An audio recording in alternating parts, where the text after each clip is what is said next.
What is age appropriate? Because as you and I were just discussing, Whitney, some of the stuff my kids watch or they stumble across, it's just like, how did you doesn't get make here? sense. Yeah. Yeah, like if you're a parent or a grandparent or someone that watches over kids and they have access to a tablet or anything, by the way, they can use them at like 3 years old. It's crazy. Oh, yeah. Yeah, even if you select like the youngest age, like pre-K, it shows a bunch of teenage stuff and you're like, ooh. Yeah, it's not all Daniel Tiger. Monitor that stuff so closely. It's crazy. Flip-flopping to the weather. As you can see, looking out over Killeen, I wanted to show this first and foremost. We'll show you data in Temple as well, but you can see storms moving in close to the I-35 corridor. Of course, Killeen a little bit west of there, but there's a line of activity I'm going to show you on radar. Zoom into several different locations. You can also see sky very blue looking out here over Temple. Traffic moving nicely for the time being. 96 degrees pre any rain. Most of us are in the middle 90s this afternoon, and you can see humidity isn't up quite yet. We'll be here shortly. You can see exactly where rain has been basically all afternoon. A big swath of thunderstorm activity in our northwestern counties has put them down into the lower 70s, believe it or not. This is live look at temperatures. Pretty crazy. Meridian, Hamilton, Gulfway, and Brownwood, like 73 degrees.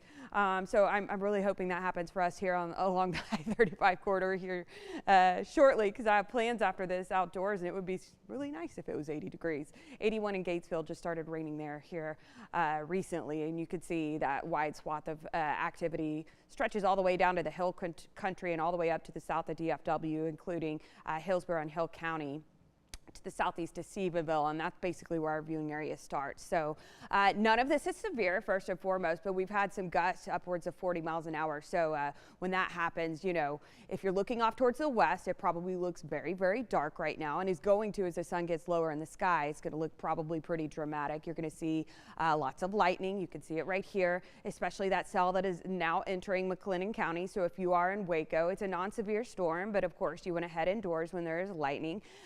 Flooding threat is relatively low, but I will say there's probably going to be some water on the streets. These storms are picking up and moving, but they are obviously dropping quite a bit of rain at once. When you see the reds, that is heavy torrential type downpours that can happen.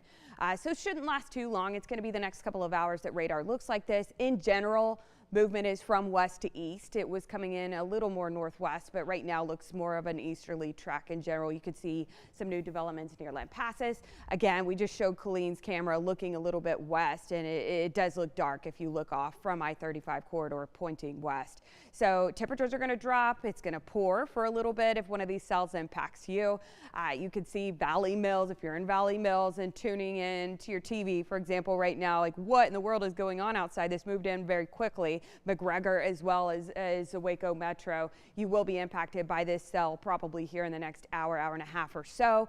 I expect brief heavy downpours again, gusty winds, thunder, and lightning being the main threat. So certainly wouldn't want to be outside. You can see Highway 36 from Temple to Gatesville. It is going to pick up there shortly as well. So let's zoom out again. No matter where you're at right now, if you are I-35 or east and you look west, again, it's going to be dark. Thunderstorms are moving in pretty good in coverage. There's a few folks that likely do miss out on this activity, though, this afternoon. When is it going to start to break up and dissipate? Well, we head on into the late night hours. I would anticipate probably in the next 2 to 3 hours, there's a lot less on radar. We go to bed tonight, wake up tomorrow, and basically repeat this drill. This particular model, I'll go ahead and blow through tomorrow really quickly and then get to your 7-day forecast, but you can see that potentially radar looks a lot like it does right now. So it's going to kick up after lunchtime, probably peak sometime around dinner, and then be done by bedtime. And then we're going to repeat it one more time on Thursday, but a little bit lesser of a chance. You can see tropical developments.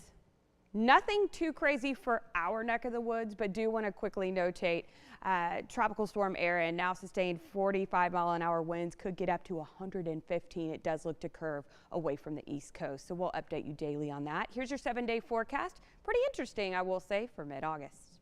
All right, Whitney, thank you. And keep up with the tropics and also the forecast on the 6 Plus app.